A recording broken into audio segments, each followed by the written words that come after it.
વિદ્યાર્થી મિત્રો, તો આજે આપણે સમાજ વિદ્યા વિષયનો અભ્યાસ કરીશું.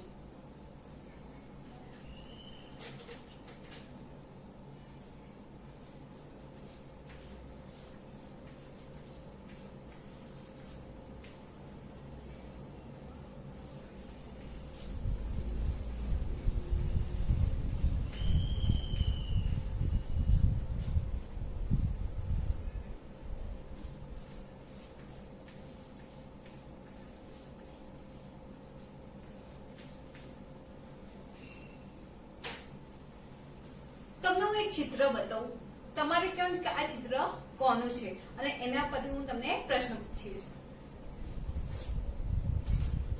દેખાય છે ચિત્ર તમને બધાને? દેખાય છે ને?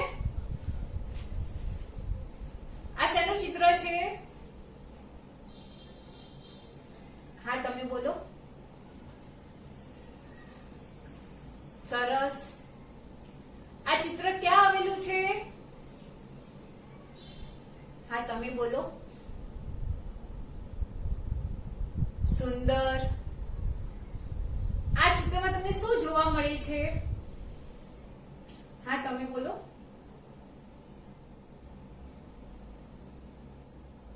ખૂબ સરસ. આપણા ભારત દેશમાં આના જેવું કોનું પૂતળું બનાવવામાં આવ્યું છે? હા, તમે બોલો.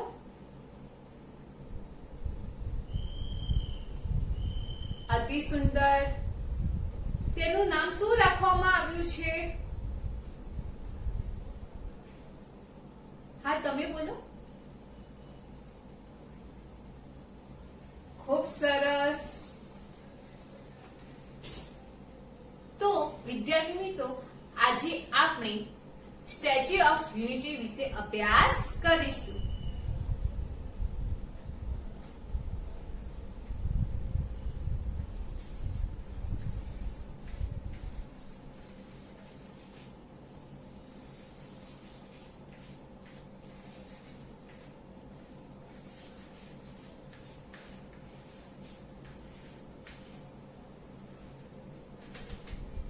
Statue of unity.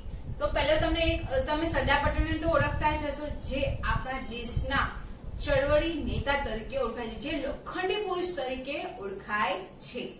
એટલે કે સ્ટેચ્યુ ઓફ યુનિટી એમને સમર્પિત કરવામાં, એટલે કે મોદી સરકારે સ્ટેચ્યુ ઓફ યુનિટી સરદાર પટેલના નામથી બનાવવામાં આવ્યું છે. એટલે કે સરદાર પટેલ જે લોખંડી પુરુષ તરીકે ઓળખાતા હતા, તેમનામાં એકતા ભાવના જોવા મળતી હતી. એમના પ્રતિ લોકો આપણા ભારતમાં જોઈ શકાય અને લોકો પ્રવાસ માટે આવી શકાય તે માટે સ્ટેચ્યુ ઓફ યુનિટી બનાવવામાં આવ્યું છે. તો રાષ્ટ્રીય એકતા દિવસ એ 31 ઓક્ટોબર આપણા ભારત દેશમાં ઉજવવામાં આવે છે, કારણ કે 31 ઓક્ટોબર એટલે કે આપણા સરદાર વલ્લભભાઈની જન્મ જયંતિ, તેમને આ સ્મારક આપવામાં આવ્યું. એટલે કે એમના જન્મ જયંતિના દિવસે મોદી સરકારે આ સ્મારક બનાવવાનું ચાલુ કર્યું હતું. એટલે કે આ સ્મારક બનાવવા માટે તેમને ઘણો સમય લાગ્યો. એટલે કે 31 મહિનામાં આ સ્મારક બનાવવામાં આવ્યું. એ પણ ક્યાં? આપણે વડોદરા પાસે, એટલે કે નર્મદા નદી, જે નર્મદા નદી વહે છે, જ્યાં સરદાર સરોવર ડેમ છે, ત્યાંની દૂર 3.2 કિમી દૂર આ સ્ટેચ્યુ બનાવવામાં આવ્યું છે. તમારે સ્ટેચ્યુ જોવું છે તો હું તમને બતાવું.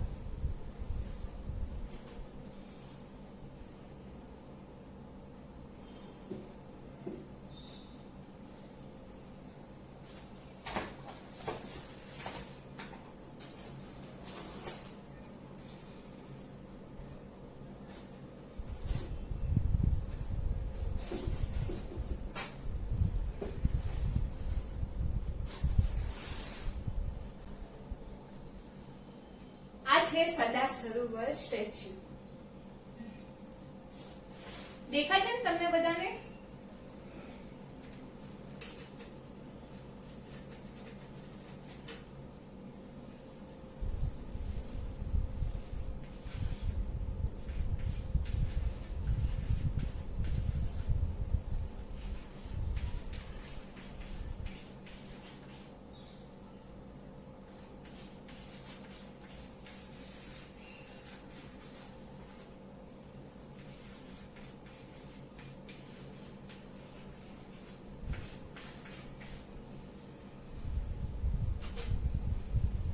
દેખાય છે ને, આ છે સરદાર વલ્લભભાઈ નું સ્ટેચ્યુ. એટલે કે આ સરદાર જે નર્મદા નદી છે તેની વચ્ચે, એટલે કે સાધુ બેટ કરીને આ એક બેટ છે, તેની વચ્ચે આ 182 મીટર ઊંચી પ્રતિમા બનાવવામાં આવી છે. સાધુ બેટ એટલે કે આ સાધુ બેટ આ એક જગ્યાનું નામ છે, સાધુ બેટ. એટલે ત્યાં સાધુઓ નિવાસ કરતા હતા. એટલે કે જે નર્મદા નદીનો પૂર પણ આવે, નર્મદા જે સતત વહેતી રહી છે, જો એમાં પૂર પણ આવે તો આ જગ્યા પર એ પાણી આવતું ના હતું. તેમાં આ બ્રિજ પરથી સહેલાણીઓ આવે છે અને પ્રતિમા સુધી જાય છે. એટલે કે આ સ્ટેચ્યુ ઓફ યુનિટી આની 182 મીટર ઊંચાઈ તો છે, પણ આનું વજન 1700 ટન જેટલું છે. એટલે કે એનો જે માથાનો ભાગ છે, એનું વજન છે 70 ટન, તેના પગનું વજન છે 70 ટન, તેના હાથનું વજન છે એ પણ 70 ટન છે. જે એમનો ગળાનો ભાગ એટલે છાતી વાળો ભાગ છે 140 ટન જેટલો છે. જે આ જ્યાં નદી વહી રહી છે તે 100 એટલે કે મીન્સ કે 10 અને 12 કિલોમીટરની અંતરે આ કૃત્રિમ નદી એટલે કે તળાવ બનાવ્યું છે. અને આ બાજુ જે વનસ્પતિની જગ્યા છે તે 10 હેક્ટરમાં એટલે કે 20,000 હેક્ટરમાં આખી ફેલાયેલી છે. તેની આજુબાજુ આ પર્વતમાળા જોવા મળે છે. એટલે કે જે સરદાર સરોવરનું સ્ટેચ્યુ છે 182 મીટર ઊંચાઈ ધરાવે છે, તે વિશ્વની સૌથી ઊંચી પ્રતિમા છે, જે ભગવાન બુદ્ધની કરતા પણ ઊંચી પ્રતિમા ધરાવે છે. એટલે કે આ પ્રતિમા એટલા માટે બનાવવામાં આવી હતી એના જન્મદિવસ પર. આ બનાવવા માટે કે ખેડૂતો પાસે એમાં જે ખેતીના ઓજારો એટલે લોખંડ હોય, જે લોખંડ એમની પાસે એકઠું કરવામાં આવ્યું હતું. કેમ? કારણ કે એ લોકો એકતા ભાવનાથી આ લોખંડ એમને આપ્યું હતું. અને ગામે ગામે આ સ્ટેચ્યુ બનાવવા માટીનો ઉપયોગ કરવામાં આવે છે. એટલે કે આ જે નદી સ્ટેચ્યુ બને છે તેમાં 157 તો લોખંડનો સમાવેશ થાય છે, પણ જે બાકીનો 25 મીટર જેટલો ભાગ છે તેમાં પેટ્રિક સ્ટીલ એટલે સ્ટીલનો ઉપયોગ કરવામાં આવ્યો છે. આ બધો સ્ટીલનો ઉપયોગ થાય અને બીજો અડધું લોખંડ. એટલે કે એમાં એકતા ભાવનાથી એટલે એક જૂથ સંગઠન તરીકે સ્ટેચ્યુ ઓફ યુનિટી બનાવવામાં આવ્યું છે. અને આ સ્ટેચ્યુ ઓફ યુનિટી એટલે કે સ્ટેચ્યુ ઓફ યુનિટી દર સોમવારે બંધ રહે છે.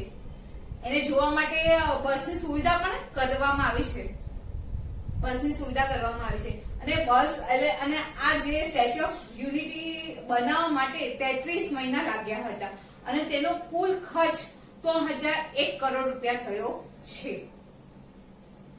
તો હું તમને થોડા ઘણા પ્રશ્નો પૂછું તો તમે મને એનો જવાબ આપજો. પ્રશ્ન 1, 31 ઓક્ટોબરે ભારતમાં કયો દિવસ ઉજવવામાં આવે છે? હા, તમે બોલો. સરસ. બીજો સવાલ, સ્ટેચ્યુ ઓફ યુનિટીની ઊંચાઈ કેટલી છે? હા, તમે બોલો. ખૂબ સરસ. સ્ટેચ્યુ ઓફ યુનિટી કેટલા ચોરસ મીટર વિસ્તારે ફેલાયેલું છે? હા, તમે બોલો. ખૂબ સરસ. સ્ટેચ્યુ ઓફ યુનિટી બનાવવાનો કુલ ખર્ચ કેટલો થયો હતો? હા, તમે બોલો. સુંદર. તો હવે આપણે જોઈશું હવાઈ સફર એટલે કે હેલિકોપ્ટર હવાઈ સફર.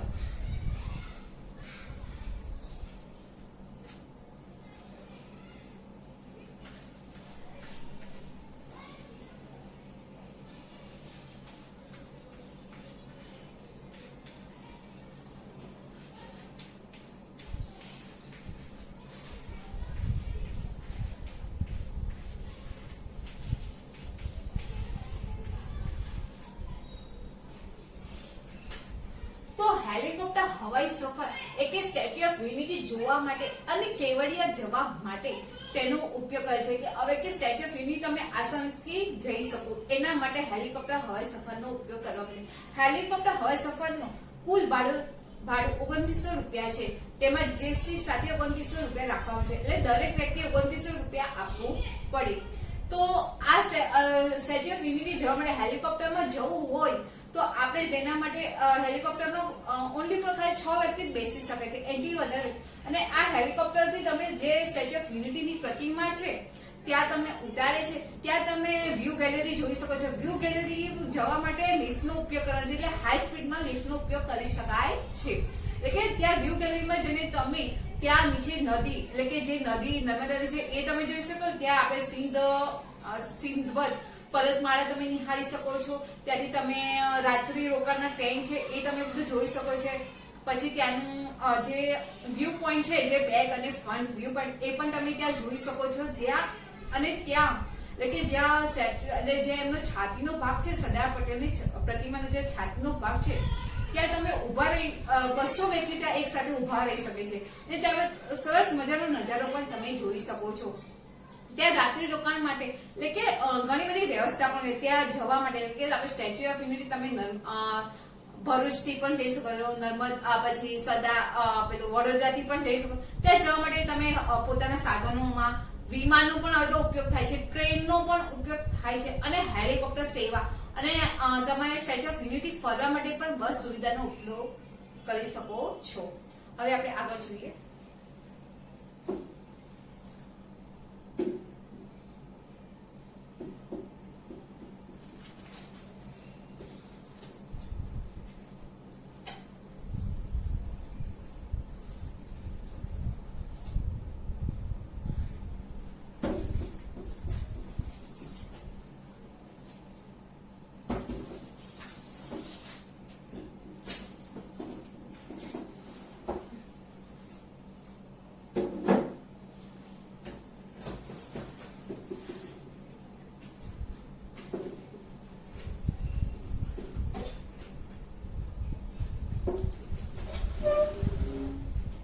દેખાય છે?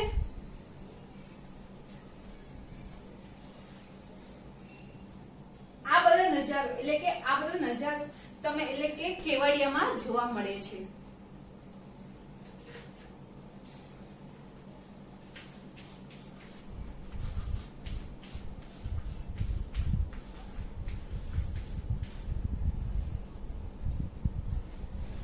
તો કેવડિયા માટે મોદી સરકારે 22 પ્રોજેક્ટો બનાવ્યા હતા.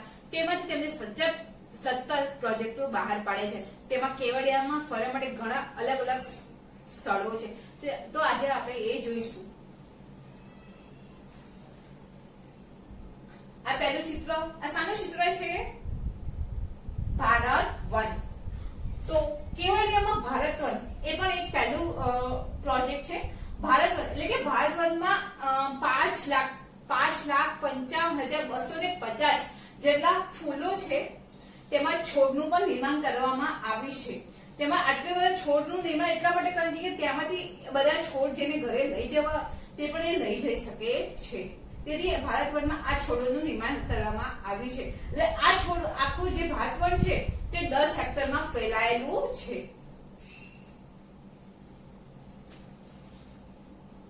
બીજું છે વિશ્વ વન એટલે કે વિશ્વ વન જેમાં 7 ખંડ ઔષધિનો સમાવેશ થાય છે. તેમાં છોડનો પણ સમાવેશ થાય છે. ત્યાં અલગ અલગ એટલે તમને કોઈ પણ દવા માટે ઔષધિ જોતી હોય તો ત્યાં તમને વિશ્વ વનમાં મળી રહે છે. ત્યાં બધી જાતની એટલે 7 ખંડ એટલે કે અલગ અલગ દેશની 7 ખંડની ઔષધિ ત્યાં જોવા પ્રાપ્ત મળે છે. આ છે છત્રી ગાર્ડન એટલે કે જે રાતના છત્રી ગાર્ડન એટલે કે ત્યાં છત્રી ગાર્ડન જેવો વ્યૂ આપવામાં આવ્યો છે. કારણ કે એ વ્યૂ એટલે રાત્રિના દરમિયાન ત્યાં લાઇટિંગ થાય છે એટલે કે ત્યાં નકલી જે પ્રાણીઓ હોય ત્યાં મૂકવામાં આવે છે. છત્રી જેવો આકાર આપવામાં આવ્યો છે તેમાં લાઇટિંગ કરવામાં આવે છે જેથી ત્યાં રાત્રિનો વ્યૂ એટલો સરસ લાગે છે. અને એની બાજુથી એક બાજુ તમને નર્મદા સરદાર ડેમ દેખાશે, એક બાજુ નર્મદા નદી જે વહેતી દેખાય છે. પછી આજુબાજુ જે વિદ્યાચલ પર્વતમાળા પણ દેખાશે આ જગ્યા પરથી તમને. આ છે આ સાનું ચિત્ર છે? જંગલ સફારી.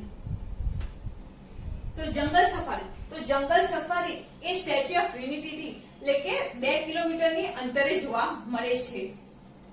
તેમાં આખો વિસ્તાર કે આખું છે 5,000 હેક્ટરમાં ફેલાયેલું છે. એટલું મોટું બનાવવામાં આવ્યું છે. તેમાં 170 થી વધુ પશુ પક્ષીઓ રાખવામાં આવ્યા છે. ત્યાં અમેરિકા, એશિયા, ઓસ્ટ્રેલિયા, કેનેડાથી અલગ અલગ પંખી અને પશુને રાખવામાં આવ્યા છે. તેમાં એટલે કે જ્યાં આ જે ગેટ પર એની ઉપર સિંહનું ચિત્ર રાખવામાં આવે છે. જેમાં તમે જેવી એન્ટ્રી કરશો તેમાં એક જીરાફનું ચિત્ર રાખે, તેમાં હાથીઓ જે જીવતા જાગતા હાથીઓ છે એ પણ રાખવામાં આવે, ત્યાં એની સેવાઓ કરવામાં આવે છે. અને ત્યાંનો નજારો એટલે કે ત્યાં જ્યારે પણ પ્રવાસીઓ આ જગ્યા પર આ જગ્યાએ જંગલ સફારીની મુલાકાત, કે જંગલ સફારીની મુલાકાત માટે તમને મોટા વ્યક્તિઓને 200 રૂપિયા આપવાના ટિકિટનો ખર્ચ હોય છે અને નાના બાળકો માટે 140 રૂપિયા ખર્ચ હોય છે. આ છે એકતા ક્રૂઝ. એટલે એકતા ક્રૂઝ એ જે બોટિંગ માટે છે, એટલે કે તમારે જ્યારે સ્ટેચ્યુ ઓફ યુનિટી પાસે જવું હોય, એ સ્મારક પાસે જવું હોય તો એકતા ક્રૂઝ થી તમે આસાનીથી ત્યાં જઈ શકો છો. પણ એકતા ક્રૂઝ એ એક બેટ બાजार તરીકે એટલે કે જથ્થાબંધ તરીકે એને બાંધવામાં આવી છે, એકતા બેઝને એવું નામ આપવામાં આવે છે. એટલે કે એક જગ્યા પરથી તમે બીજી જગ્યા એટલે એક છેડાથી બીજી જગ્યાએ તમે સરળતાથી જઈ શકો. એકતા ક્રૂઝનો કુલ ખર્ચ છે એક વ્યક્તિનો 1000 રૂપિયા અને બાળકો માટે પણ 1000 રૂપિયા. એટલે કે આમાં ડબલ સવારી થાય. એટલે તમે આ એકતા ક્રૂઝમાં 200 વ્યક્તિ બેસી શકે છે.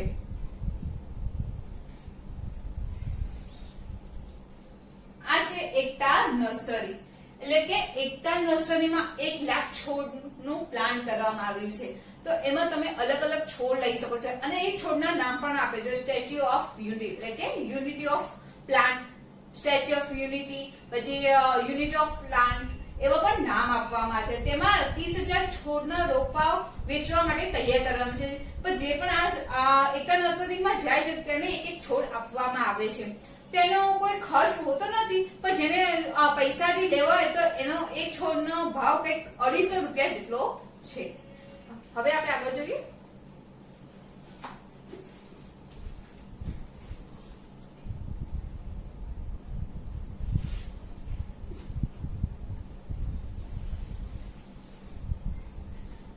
ફેરી સર્વિસ. તો ફેરી સર્વિસ એટલે કે તમે આખું કેવડિયા ફરવા માંગતા હોય તો તમે એટલે કે ટ્રેનમાં, એટલે ટ્રેન એવી રીતની સરસ રીતે સજાવી હોય તમે તેમાં બેસી શકો છો અને આજુબાજુ નજારો પણ જોઈ શકો. ત્યાં તમને સ્ટેચ્યુ ઓફ યુનિટી પણ દેખાવામાં આવશે, પછી ત્યાં તમને પરસમાળા ડેમ બધું આ તમે આ ટ્રેનની આજુબાજુ બેસી જશો તો આજુબાજુ ફરતે તમને બધો નજારો જોવા મળશે. એટલે આ ટ્રેનની ટિકિટ પણ એક જણની 100 રૂપિયા છે અને બાળકોની ટિકિટનો ભાવ 90 રૂપિયા છે. આ છે આ શાનું ચિત્ર છે? ક્રેકટન ગાર્ડન્સ. એટલે ક્રેકટન એટલે કે થોર, કે આ થોર છે ને અલગ અલગ જાતિના થોર જોવા મળે છે. બરાબર? તે આ થોર જે તમને જોવા મળશે તે અલગ અલગ એટલે અલગ અલગ આકાર અને કદમાં જોવા મળશે. આને અમેરિકામાંથી લાવવામાં આવે છે. અમેરિકાની એક વનસ્પતિની જાતિ છે. તેમાં કેનેડાના ઉત્તર અને પૂર્વ ભારત બંનેમાં જોવા મળે છે. એટલે કે આની જોવા માટેની ટિકિટનો ભાવ પણ 140 રૂપિયા છે.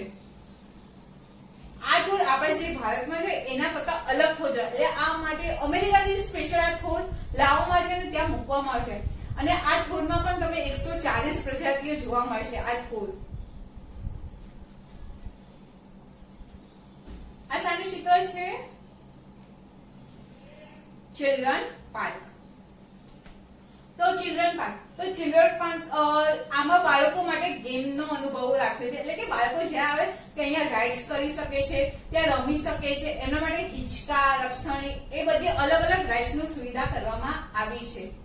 એક બીજું છે એકતા મોલ કરીને. તો એકતા મોલમાં તેમાં જે સાંસ્કૃતિક કળાકૃતિ હોય કે તમને કોઈ જે હસ્તકળાઓ જોતી હોય તે એકતા મોલમાં તમને મળી શકે. એટલે કે દરેક રાજ્યની કે દરેક દેશની જે અલગ અલગ સંસ્કૃતિ છે કે જે હસ્તકળા છે તમને એક જ જગ્યા પર મળી. ત્યાંના કાપડ બી તમને એક જ જગ્યા પર મળી. તો ત્યાં એક જોવા તમને બધું સરસ આમ અને ત્યાં તમને હસ્તકલા એટલે સંગીત માટેનો એક ઓડિટોરિયમ પણ જોવા મળે છે.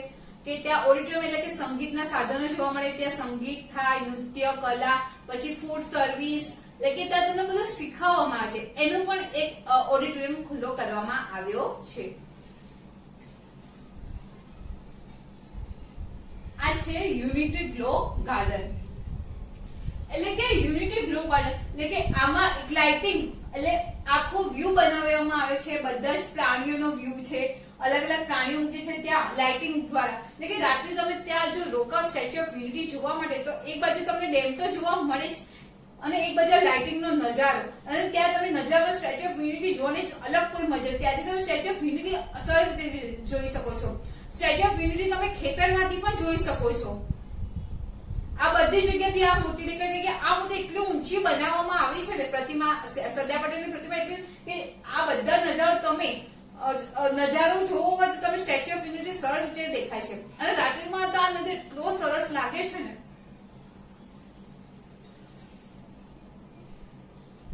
હવે આવે છે બટરફ્લાય ગાર્ડન. તો બટરફ્લાય ગાર્ડન એ 6 હેક્ટરમાં ફેલાયેલું છે.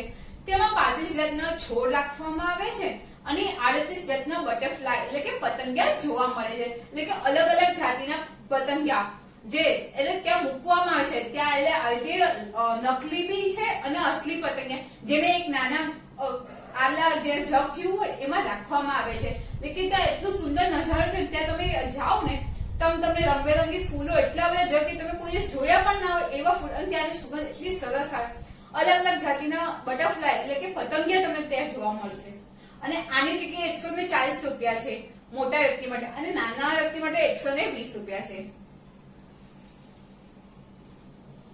આ છે પતંગ ઉત્સવ. એટલે કે જ્યાં સરદાર સરોવરનો જે સ્ટેચ્યુ બન્યા છે ત્યાં એક ખાલી જગ્યા છે. ત્યાં પતંગ ઉત્સવ બહુ સરસ રીતે કરવામાં છે. જેમ આપણે કચ્છમાં જે રણ ઉત્સવમાં પતંગ ઉત્સવ કરવામાં છે, એવી રીતે સરદાર પટેલનું જે સ્ટેચ્યુ બન્યા છે ત્યાં એની બાજુની જગ્યા ખાલી છે. ત્યાં પણ રણ ઉત્સવ આવી કે પતંગ ઉત્સવ કરવામાં આવે છે. ત્યાંની જ્યાંના લોકો રહેણી કહેણી માટે આવે છે, ત્યાં સરદાર પટેલ જોવા આવે ત્યાં એ લોકો રાત્રિ રોકાણ તો કરતા જ હોય. કારણ કે ત્યાં વ્યૂ ગેલેરી ફરવા માટે ઘણું બધું છે. ત્યાં તમને ઘણું બધું જોવા મળે. હસ્તકળાઓ પણ જોવા મળશે તમને. ત્યાં ઘણા બધા નજારાઓ પણ છે જે તમે કોઈ દિવસ જોયા પણ નહીં હોય. ત્યાંનું રાત્રિ રોકાણમાં ઘણા બધા વ્યૂ જોવા મળશે. જે સરદાર સરોવર આ તમે પ્રતિમા છે ત્યાં તમે જશો ને, ત્યાં લિફ્ટ દ્વારા ઉપર જાવ એટલે ત્યાં તમને ઘણા બધા વ્યૂ જોવા મળે છે. આ છે ટેન્ટ સિટી.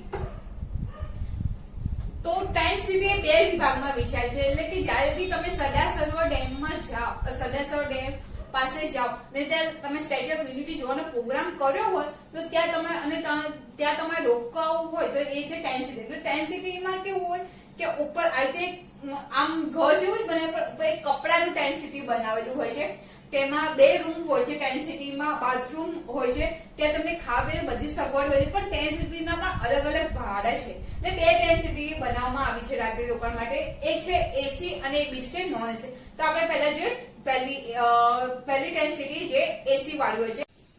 તો હવે આપણે જોઈએ ટેન્ટ સિટી. તો ટેન્ટ સિટીને 2 ભાગ કરવામાં આવે છે. પહેલું એસી ટેન્ટ સિટી અને બીજું છે નોન એસી ટેન્ટ સિટી. તો પહેલું જોઈએ આપણે એસી ટેન્ટ સિટી. એટલે કે એસી ટેન્ટ સિટીમાં જે બધા જે ટેન્ટ સિટી છે તેમાં સફેદ કપડાથી કરાવવામાં છે. અને આ એસી ટેન્ટ સિટી 150 જેટલા ટેન્ટ સિટી છે.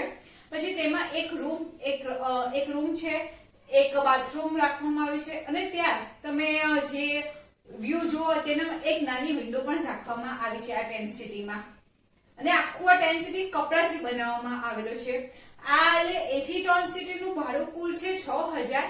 પછી રોયલ ટેન્ટ સિટી નું ભાડું છે 8000 અને રોયલ વિલા ટેન્ટ સિટી નું ભાડું છે 24000. તેમાં આ ટેન્ટ સિટીમાં તમને જમવાનો પ્લસ ત્યાં રહેવાનો પ્લસ આ સ્ટેચ્યુ ઓફ યુનિટી ટિકિટનો ખર્ચ પ્લસ ત્યાં જ્યાં બધી ટુરિસ્ટ એટલે કે જ્યાં વ્યૂ જોવા માટેનો પણ ખર્ચ એમાં આવી જશે. એવી રીતે છે. બીજું જોઈએ આપણે ટેન્ટ સિટી 2. તો ટેન્ટ સિટી 2 માં છે નોન ટેન્ટ સિટી. એમાં છે 50 જેટલા ટેન્ટ સિટી બનાવવામાં આવે છે. તેમાં પણ જે આપણે જોયું કે એસી ટેન્ટ સિટીમાં જે સુવિધા એવી પણ આ ટેન્ટ સિટીમાં સુવિધા, ખાલી એસી ની સુવિધા નથી. એમાં જે નોન એસી જે ટેન્ટ સિટી છે એનું ભાડું છે 45 અને નોન એટલે ડિલક્સ એસી નું ભાડું છે એટલે ડિલક્સ જે રૂમ હોય એનું ભાડું છે 9000 અને નોન ડિલક્સ એટલે એની વચ્ચે એનું ભાડું કંઈક છે 12000 રૂપિયા. એટલે તેમાં પણ જમવાનો ખર્ચ પ્લસ ત્યાં રાત્રિ રોકાણનો ખર્ચ પ્લસ તમે ત્યાંનો વ્યૂ જો અને સ્ટેચ્યુ ઓફ યુનિટી ટિકિટનો ખર્ચ એમ બધા ખર્ચ આ ટેન્ટ સિટીમાં આપણને જોવા મળશે.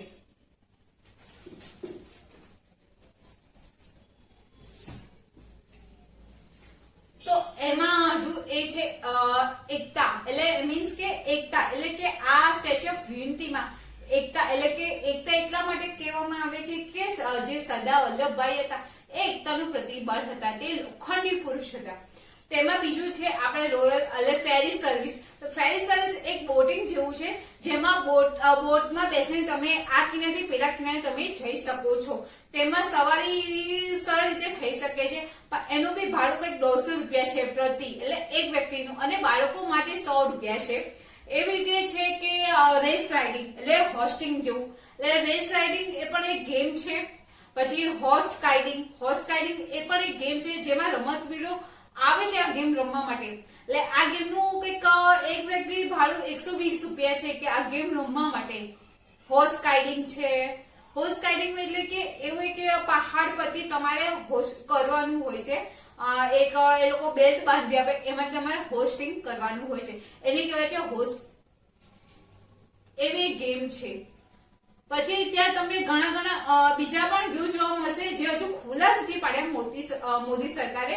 22 જે છે એમાંથી 17 પ્રોજેક્ટ એમને ખુલ્લા પાડ્યા છે, હજુ બીજા ખુલ્લા પાડવાના બાકી છે. એટલે જેમ જેમ આ સ્ટેચ્યુ ઓફ યુનિટી નો પ્રવાસીઓ માણી રહ્યા છે ને તેમ એમને જોવાની ઘણી મજા આવે છે. હજુ જેમ જેમ આ બીજા પ્રોજેક્ટો ખુલશે તેમ આ સ્ટેચ્યુ ઓફ યુનિટી ઘણું વિશાળ બનશે.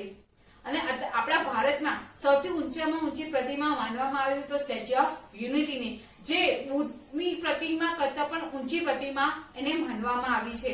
સ્ટેચ્યુ ઓફ લિબર્ટી કરતા પણ એ ઊંચી પ્રતિમા છે.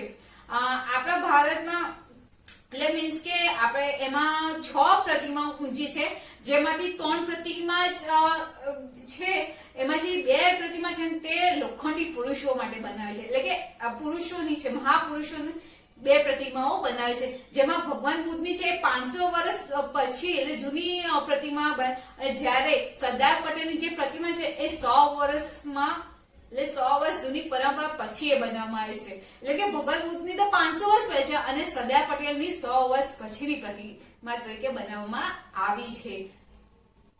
તો હવે હું તમને થોડા ઘણા પ્રશ્ન પૂછું. પહેલો સવાલ, વિશ્વભરમાં શું જોવા મળે છે? હા, તમે બોલો. ખૂબ સરસ. બીજો સવાલ, હેલિકોપ્ટર હવાઈ સફરમાં પ્રતિ વ્યક્તિ કેટલા રૂપિયા ખર્ચ થાય છે? હા, તમે બોલો. ખૂબ સરસ. ત્રીજો સવાલ, કેવડિયામાં કયા કયા ગાર્ડનો જોવા મળે છે? હા, તમે બોલો. સુંદર. ચોથો સવાલ, જે જંગલ સફારી છે એમાં કેટલા પશુ પક્ષીઓ રાખવામાં આવે છે જંગલ સફારીમાં? હા, તમે બોલો. સુંદર. તો હવે આપણે મૂલ્યાંકન જોઈએ. મૂલ્યાંકન, નીચે પ્રશ્નોના એક વાક્યમાં ઉત્તર આપો. પ્રશ્ન 1, એકતા નર્સરીમાં કેટલા છોડનું લક્ષ્ય રાખવામાં આવે છે? હા, તમે બોલો.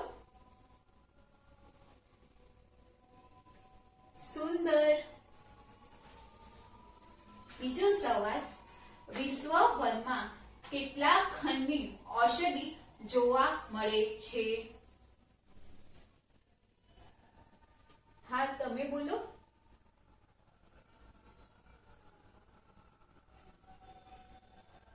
સરસ. ત્રીજો સવાલ, statue of unity entry ticket દર કેટલી હોય છે? હા, તમે બોલો. અતિ સુંદર. ચોથો સવાલ, સ્ટેચ્યુ ઓફ યુનિટીમાં બાળકોની કેટલા રૂપિયાની ટિકિટ છે? હા, તમે બોલો. સરસ. પાંચમો સવાલ, કેવડિયામાં કયા કયા સ્થળો જોવા મળે છે? હા, તમે બોલો. ખૂબ સરસ. તો આટલું સરસ મજાનું તમે સ્ટેચ્યુ ઓફ યુનિટી વિશે ભણ્યા, તો હું તમને એક સ્વાધ્યાય આપું છું. તમારે કાલે કરીને લાવવાનું છે. સ્વાધ્યાયમાં તમારે સ્ટેચ્યુ ઓફ યુનિટીનો જે સરદાર પટેલનું સ્ટેચ્યુ છે એમાં જે વ્યૂ ગેલેરીમાં પુસ્તકાલયનો જે સંગ્રહ કરવામાં છે, એટલે તે પુસ્તકાલય વિશે તમારે ટૂંક નોંધ લખવાની છે. એટલે કે સ્ટેચ્યુ ઓફ યુનિટીમાં જોવા મળતી પુસ્તકાલયની શોર્ટ નોટ લખવાની છે.